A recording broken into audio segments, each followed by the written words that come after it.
jour, assise à la même heure, là, dehors, près du seuil de sa vieille demeure. Elle appuie au rosier qui retombe en auvent, son rouet vermoulu qu'elle tourne en rêvant. Le fil de chanvre gris descend de la quenouillère et s'enroule au fuseau tout tacheté de rouille lentement, car l'aïeul en ses doigts amaigris ne le sent guère plus son fil de chanvre gris. Et puis elle s'endort souvent, la bonne vieille, qu'à grand-peine en sonnant, sa vieille horloge réveille. Quand les coups un tintent avec effort, elle reprend la tâche et travaille plus fort. Parfois même elle chante au long de ses journées un cantique naïf des lointaines années, et quand son bras trop lourd se refuse à marcher, son œil se porte en haut vers la croix du clocher.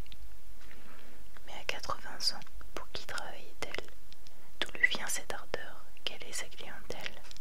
Le linge manque-t-il au bahut de noyer, ou le pain à la huche, ou le bois au foyer? Non, de linge bien blanc toute l'armoire est pleine, parfumée d'humbles fleurs lavant des marjolaines.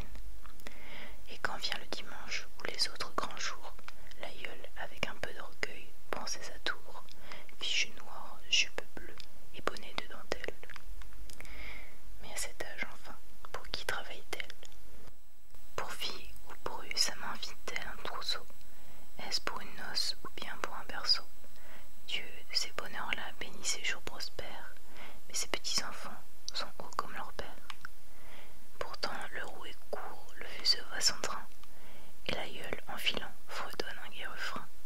Pauvre femme, à quoi bon cette tâche sans trêve?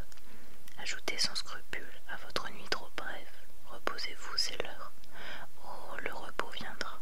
Quand donc? Bientôt, demain, quand le bon Dieu voudra. Je me fais une robe de fête. On se reposera dès qu'elle sera faite. La fille le sourit, mais dans ses cils tremblants, je vis sourdre et briller tout à coup de points blancs. Aux vieux enfants, il faut comme mon petit, dit-elle, un doux lit, un berceau de toile ou de dentelle. Je prépare mon lit pour y mieux sommeiller, sous la croix de bois noir qui sera l'oreiller.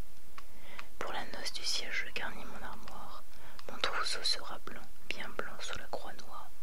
Je serai belle encore et vêtue à souhait. Je pleure, c'est de joie. Allons, va, mon rouet.